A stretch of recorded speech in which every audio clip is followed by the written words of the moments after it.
Peace. What's going on, family? It's your friendly neighborhood Spider-Man. Once again, my spidey senses is tingling. I know evil is afoot. Something ain't right. Something ain't right. So what I'm gonna be doing, I'm gonna be putting on the 10 for you Kufi, start really breaking down some things that I'm seeing in our culture. And I think it's very, very important for us to start being a little bit more cautious with those who we trust and those that we give our life, our willpower and our safety to. We're giving our willpower, our safety, and our lives to individuals who we are not vetting. We're not vetting some of these organizations or some of these corporations that are trying to intrude on us and trying to tell us what we should think and what we should believe. There's a lot of organizations out there who are connected to governmental agencies. They're connected to corporations out there, and they don't really have no regard for you. They have a regard for following the instructions given to them by individuals who can eventually pay them. And there's a lot of coercion involved. There's a lot of selfishness involved. And a lot of these organizations or corporations are run by individuals who are psychopaths. The psychopaths are now running the asylum. America is being told what is right and what is wrong, not by moral leaders, not by spiritual leaders, not by individuals who are real revolutionaries, not by individuals who serve the country, not by philanthropists, not by scientists, not by lawyers. We're being told what's right and what's wrong by individuals who really are lunatics. You got individuals who are crazy telling us what's right and what's wrong. And if you look at their track record and vet these individuals in these organizations, you're going to see some blood in their hands. And that's what we're going to discuss today. One thing that I want to talk to y'all about that's been on my mind for a little while is something called the APA. For those of you guys who don't know, the APA is the American Psychological Association. The American Psychological Association is very powerful and very important. You'll know how powerful they are by one simple thing. When you go to college, right? You write a term paper, or you write an essay, or you fulfill an assignment, right? You have to format it a certain way in order for you to get proper credit for your work. The format that they use in a lot of college classes is what they call APA format, American Psychological Format, Psychological Association format. You format the paper the way they tell you to format the paper. So when they write their research papers and they put together scientific information, you have to follow their exact format. So how they cite sources, when you cite a source, that's when you tell people where you got your information. There's a certain way you have to cite a source when you write a paper in APA format. There's a certain way you have to have the title on the page. There's a certain way you have to set up the heading on each page. So page one, you'll have the title of the page, and when you flip to page two, you'll have the first paragraph, and above the first paragraph at the top of the page, there's what they call a header, and that header is going to be like the title of the overall paper. So every time you flip the page, you'll see the title right at the top on the right hand side. I think on both sides. I can't remember, but you're formatting it the way they tell you to format it.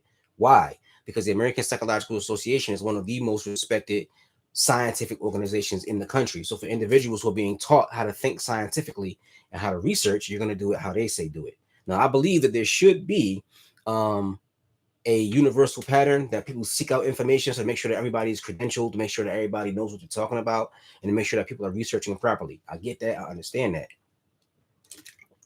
But what I'm saying is just look at how powerful they are. When you get introduced to how you think and research for yourself, you're going to do it through a format that they provide for you.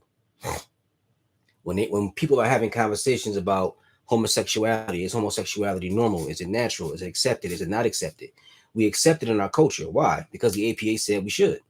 In 1974, the APA said that homosexuality is no longer a mental illness. That is normal, and that you should accept it because homosexuals are not hurting anybody. They don't pose a threat to anybody. So we accept it because they said you should accept it. So a lot of what we think and a lot of what we believe in our culture, it comes from them. That's just show you how powerful we are, how powerful they are. When you see like how homosexuality is accepted everywhere, it wasn't always like this. Even when I was young, back in the 80s, I was born in 1979. In the 1980s and the 1990s, you didn't see homosexuality on TV, hardly at all. Especially not transgenderism or anything else like that. Now it's everywhere. You see it everywhere. But the APA are the ones who started that process. The APA, and there is a dude by the name of Alfred Kinsey. We'll get into Alfred Kinsey soon enough. I should do my next one about Alfred Kinsey. because Alfred Kinsey had a real big impact on how we view a lot of things. He was a psychopath as well. But today, what we're going to talk about is we're going to talk about the APA and their collusion with certain governmental agencies so that they could legalize and normalize and legitimize torture techniques that were used on detainees in Abu Ghraib as well as Guantanamo Bay. Now, a lot of people are going to say, what difference does that make? A lot of people are going to say, that detainees who are suspected terrorists, if they get tortured, it's not a big deal. There's a lot of individuals who have that vigilante mentality, and they have that mentality to believe that my enemy getting tortured is not a big deal. My enemy getting killed is not a big deal. We are at war. It's a war on terror. We want to protect citizens. We want to protect the young. We want to protect America from another 9/11. And so we want to go all out. Okay. I hear what you're saying. I understand. I think that's a solid argument. I'll be honest with you. The idea of somebody who has information or potentially could have information, withholding that information, and the U.S. government using that information to protect citizens, great, wonderful. However, you have to understand it's a slippery slope whenever you violate human rights. I'm a black man in America. I understand law is important, and I believe in following the law and being a good citizen. However, once you make it acceptable for individuals to torture and kill black people, it's going to go beyond doing it for the sake of protecting others. It's going to slip very rapidly, very easily, very quickly into dehumanization and breaking the law. I know. Whenever the nation gets comfortable with the idea of anybody getting tortured, everybody's going to be a potential victim. Because these individuals who have this power and the individuals who would actually engage in torture, they don't have an off button. They don't have an off button. Their only off button is public perception. If they believe the public will perceive them in a negative way, that's what's going to stop them. That's what stops a lot of psychopaths, the idea of being unable to conceal who they are. So once people begin to see who they are, that's their off button. Other than that, there's not a lot of things that can stop an individual who would actually engage in torture. So these individuals are always going to push the envelope. There were numerous experiments done in the past where you give individuals power and tell them they can do whatever they want. They always go way beyond the pale. Every single time. There was an experiment done by, I think it was done by somebody named Philip Lombardo. I believe that's his name. I could be wrong. Where he took some normal, average, everyday citizens and put them in an environment and told them, okay, this is a prison. You guys are the wardens. You guys are the prisoners. And the wardens and the guys who are the warders of the prisoners, you could treat them however you want. And then after like maybe a week or two, they had to shut down the experiment because these guys who had that power, once they got that power, they were going nuts, beating people and torturing people. All kinds of crazy things were happening. So they had to shut down the experiment. So you got to understand, once you give individuals power and say to them, okay, we're going to give you license to regulate the situation as you see fit, it always slips into chaos and destruction and dehumanization. That's why laws are there. It's necessary to have laws on how you can treat criminals. Because any environment where you create where an individual could do whatever they want, for one thing, human nature is a tricky thing. You give people a lot of power, and they can easily turn to the dark side and become a Sith. Very easily turn to the dark side. Also, in some situations, when people say, oh, there's no rules here, you're going to attract lunatics. You're going to attract psychopaths. You create an environment where you can hurt somebody and there's no consequences for that. You're going to attract individuals who want to hurt people without consequence. And we're not talking about drawing the evil out of human nature. We're talking about individuals who are psychopaths and beyond that, beyond any of those conversations. They don't care about right and what's wrong. In any environment where you say, okay, we're going to loosen the rules on how you can treat people, you're going to always find individuals there who are going to be excited about that and going to take advantage of that. That's why the laws are there. The laws are there to restrain people from falling into the trap of slipping to the dark side. And what was going on with the APA was working with government agencies to loosen those rules, which expedited the path of people being pushed to the dark side. Now, I want to go back a little bit and talk about psychology. Initially in America, psychology wasn't really perceived the same way we perceive other sciences.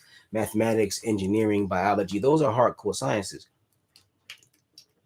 At one point in time, psychology wasn't perceived as one of those sciences. A lot of the individuals who were considered the fathers of psychology in the Western world, Freud, Jung, a lot of those guys were seen as outsiders. They were seen as weirdos. And psychology was one of those sciences that was for a real small number of individuals who were fascinated by the human mind and wanted to know the inner workings of the human mind. But it wasn't widespread yet. Now it's widespread. They got magazines like Psychology Today. You have people on TV using terms like narcissists. You have individuals on TV talking about toxic personality types. So now psychology has become more mainstream, but at one point in time, it wasn't like this, not at all, right? Shoot, let me move this out of the way real quick. Let me say. All right, so it wasn't always like this at all. Now, initially, psychology began to gain a little bit more respect during World War One. World War One was what legitimized psychology as a science because psychologists were used to screen recruits and to study morale. So, in order to fight this big war that was a horrific trauma for the entire human race, for the entire global population, World War One was horrifying, and it changed a lot of how people think and behave. In order to get human beings to survive this psychologically and continue to proceed with life afterward, you had to pick the right people to fight the war. And you had to make sure that people had high morale during the process of the war. So the government began to tap into psychologists for the first time. And that was what legitimized psychology and made it so that it became more widespread. So understand psychology is something that a lot of people back then didn't understand. And a lot of people nowadays still don't understand it. That's how the APA was able to get away with legitimizing torture because people don't understand what psychologists do. We use psychological terms, but how many people do you know who really read a book about psychology? How many people have really read a book about subconscious advertising? How many people have really read books about trauma, how to heal trauma, and what trauma does to the body and to the central nervous system? How many people do you know who really read books on psychology and know what uh uh uh what any of this terminology means? There's a lot of complicated, weird terminology. They don't know what that stuff means. They don't know about the five personality types or psychoticism or any of that stuff. They haven't read these books. I went to school and I got an associate's in psychology, so I know a little. Um, and I'm far from an expert, far from an expert, but I know a little something, and I like to read a lot on my own as well. But a lot of people don't understand any of that. So psychology has been legitimized, but not demysticized yet. Psychology for a lot of people is still like magic. Understanding how the human mind works is still like magic.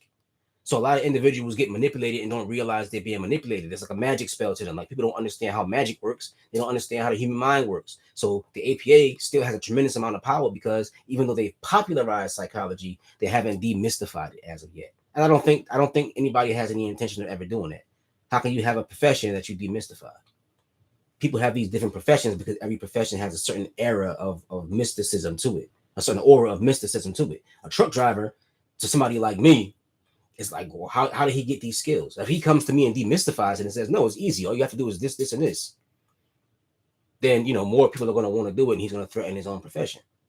If a doctor says, oh, no, being a doctor is easy. Look, you can just do this, and this. If he demystified it and made it seem less scary and less intimidating, more people are going to want to do it, threatens his profession. You're going to flood your profession. Same thing with psychology. It's always going to be a certain aura of mysticism around it because, A, the human mind is mysterious, but also because what value would come from demysticizing and demystifying um, the profession of psychology? It wouldn't have no value for psychologists. So I don't think they're really in a hurry to do that. But anyhow, let me get back to what I was talking about. So now we're in 2001. I'm going to give you a rudimentary timeline of what was going on. 2001, before 9/11. So you can't use 9/11 as an excuse. People were going to say, well, 9/11 happened, and that's the reason why the APA was the ones who legitimized and helped to legalize intense interrogation tactics so that we can essentially use certain tactics to get information from detainees. Nope, you can't use 9/11 as an excuse because even before 9/11 in 2001, before 9/11 happened in 2001, we see that there's a record of requests that were sent to the Bush administration for restrictions on torture to be lessened by the ethics office of the APA. This was before 9/11. Before 9/11, they were already getting ready to loosen restrictions on intensive interrogation tactics already before anything happened. Now, there's a lot of conspiracy theorists out there who said that they planned 9/11. I'm not going to go into all of that. But apparently, the only thing we have evidence of and proof of is that before anything popped off, they were getting ready to loosen the government's grasp or the public's grasp of what people can do. If there's a detainee, at that point in time, there was some restrictions on what could be done to them. They wanted to loosen those restrictions way before 9/11.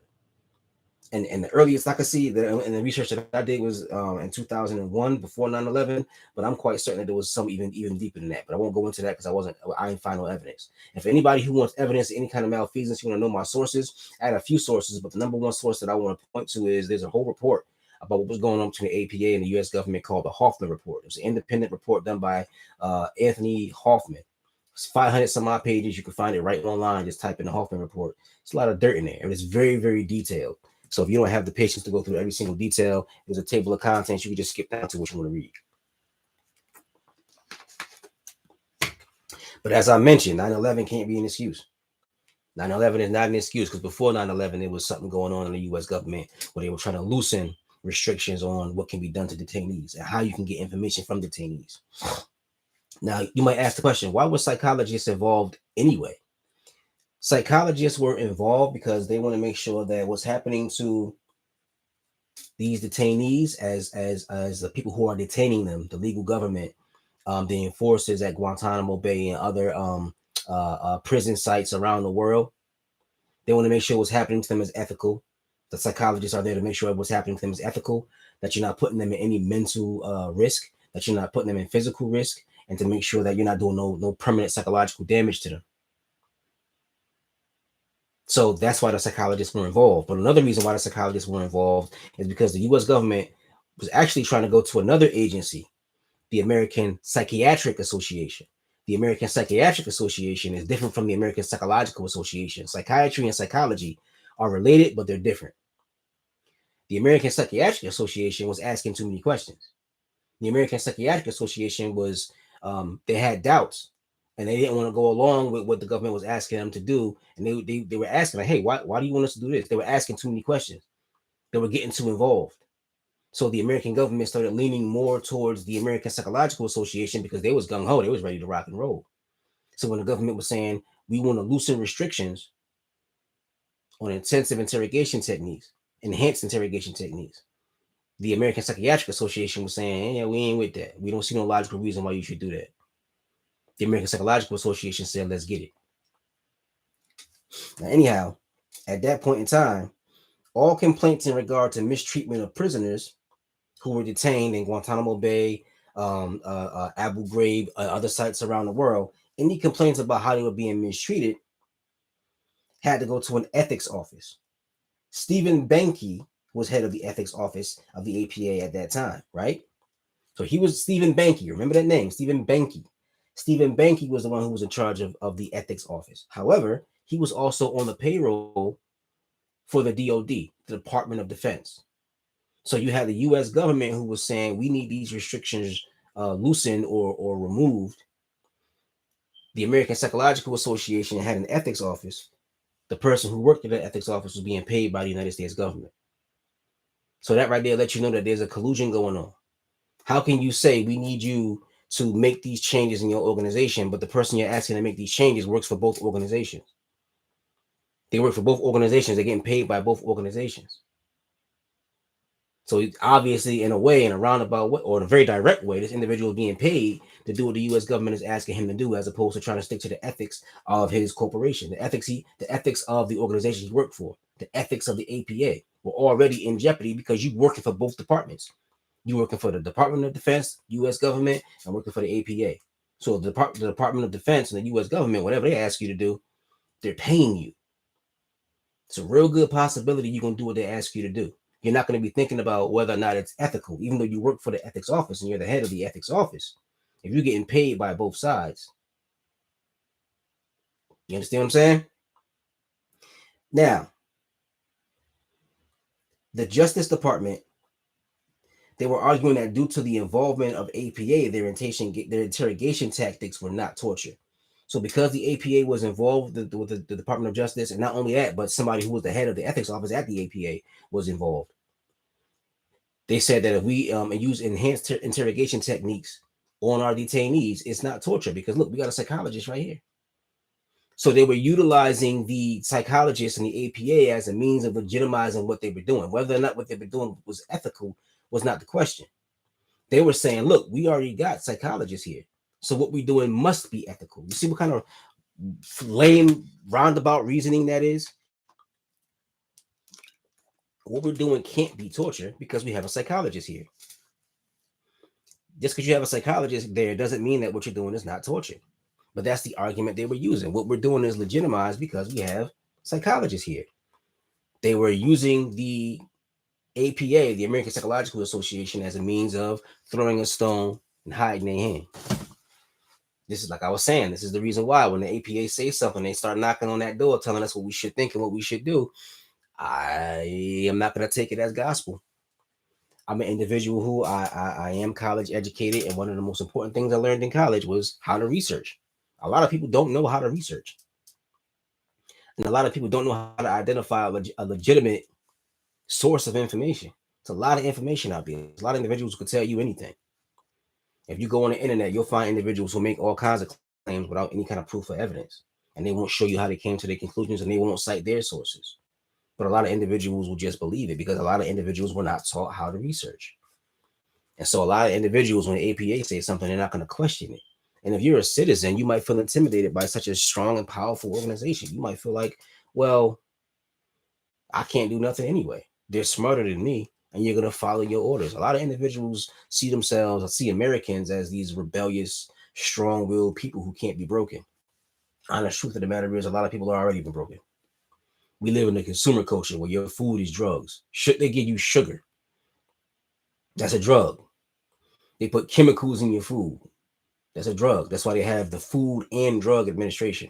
They give you drugs in your food. You've been broken since you had the first bite of McDonald's. What do you mean? You were broken since you had the first bite of Popeyes. What do you mean? Until you completely cut yourself free from what they give you to eat and their entertainment and their drugs and their morality, you're gonna be a broken people. I don't care how many guns you got. I don't care how many people you had sex with. I don't care about none of the stuff you think that makes you cool. I don't care about how many J's you got. All the stuff you think that make you cool don't mean nothing to me. Anyhow, getting back to this info.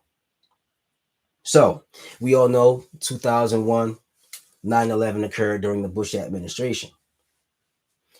That's what inspired the U.S. government to unleash what they refer to as the War on Terror and led to the war in Iraq.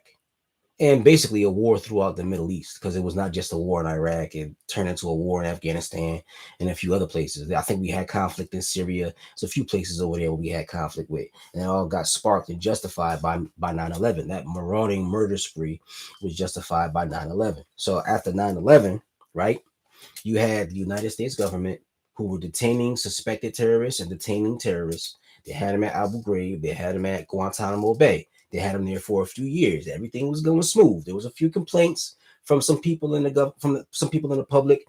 There were a couple of organizations who were complaining about the way these individuals are being detained. What would really push things to the next level was 2004. 2004, there were some photos leaked showing prisoner abuse at Abu Ghraib by military personnel.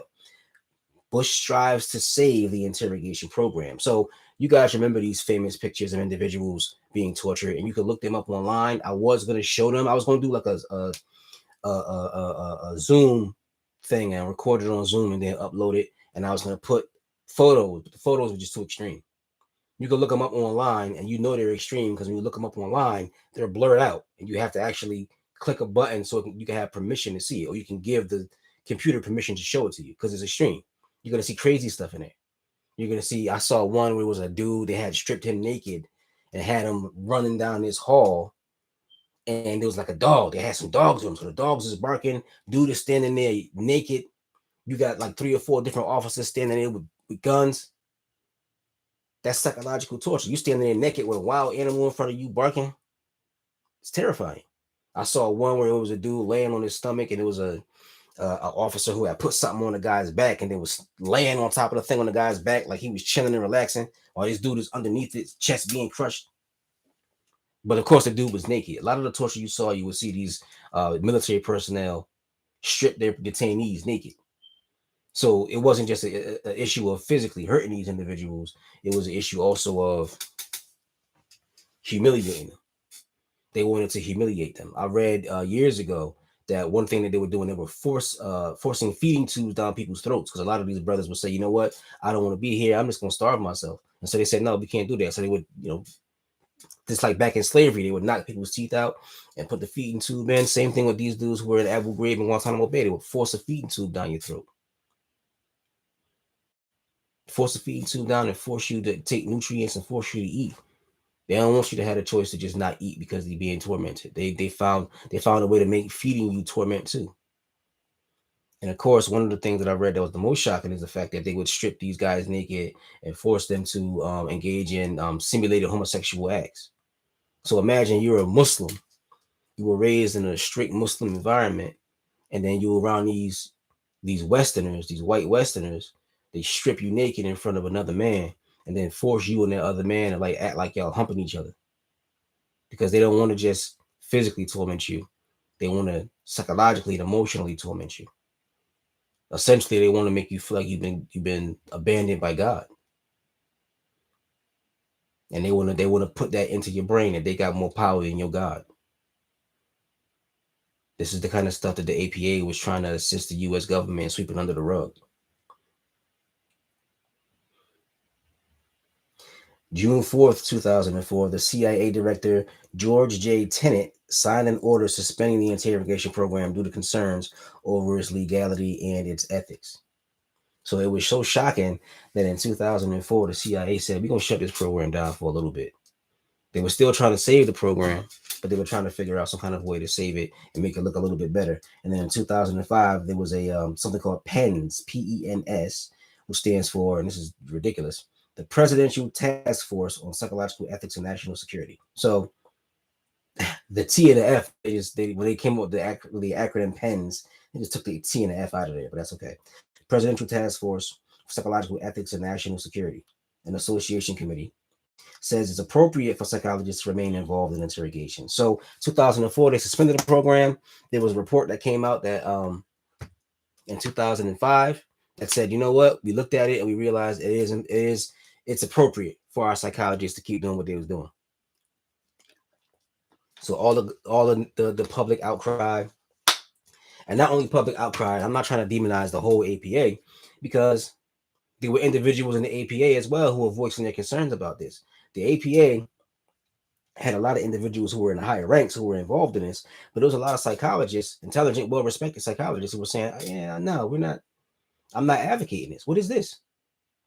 I'm not going along with this." So the APA had some individuals who were concerned. The public had individuals who were concerned. The government had individuals who were concerned. But the APA, or at least the individuals with the most power in the APA, decided we're going to go along for the ride. So once that PENS report came out, they said it's appropriate for us to continue to sit back and watch as detainees are dehumanized, forced into simulated acts of homosexuality, chased through the halls naked with wild dogs behind them, force fed food, and who knows what else was going on. The APA co-signed it and said, we can continue to be here for this. They didn't say what's happening is so detrimental to the human psyche. We don't want to see it. We want to bring it into it. They didn't say no. They didn't say no. We wash our whole hands of this. Even Pontius Pilate washed his hands. Even Pontius Pilate washed his hands when he had to hand over Jesus to the Hebrews to be killed. The APA didn't wash their hands. They said put more dirt on them. We going along for the ride. Where's Lucifer?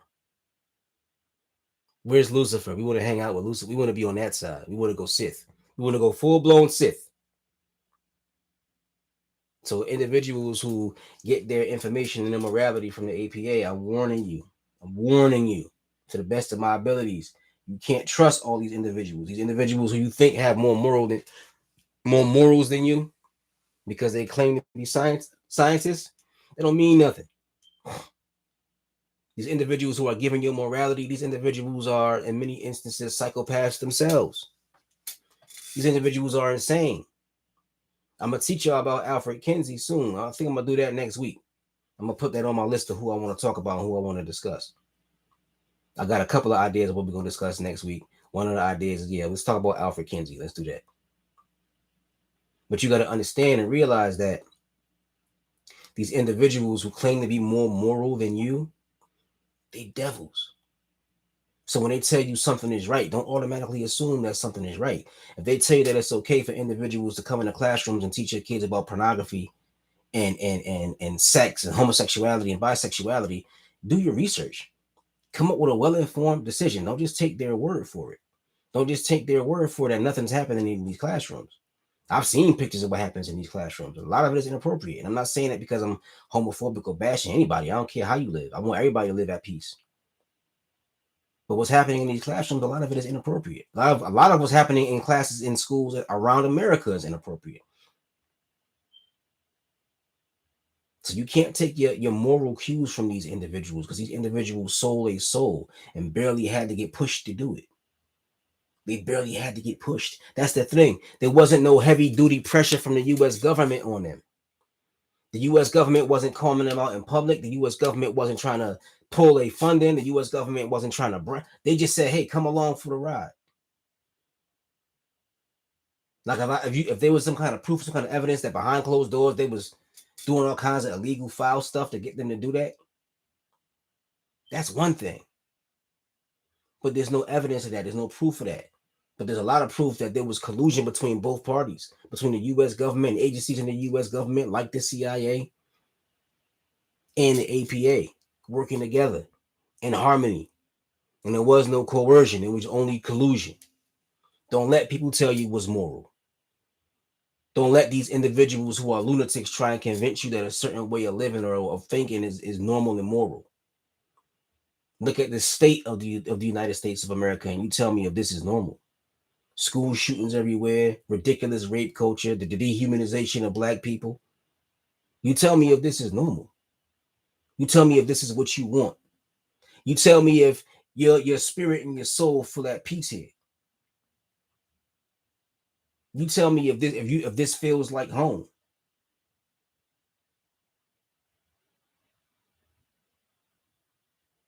We have to have a higher moral standing than the individuals who claim to have more morals than us. The government is the people. We keep forgetting that. The government and these agencies, they should be a reflection of the people. We shouldn't let them rule over us. They should acquiesce to what the people want. They should acquiesce to what we want and what we need. And instead, they've convinced us that they are our new gods. These are real American gods. These corporations are the real American gods. They're really just devils, though. But anyhow, thank y'all for your time. I'm going to holler at y'all later. Peace and blessings.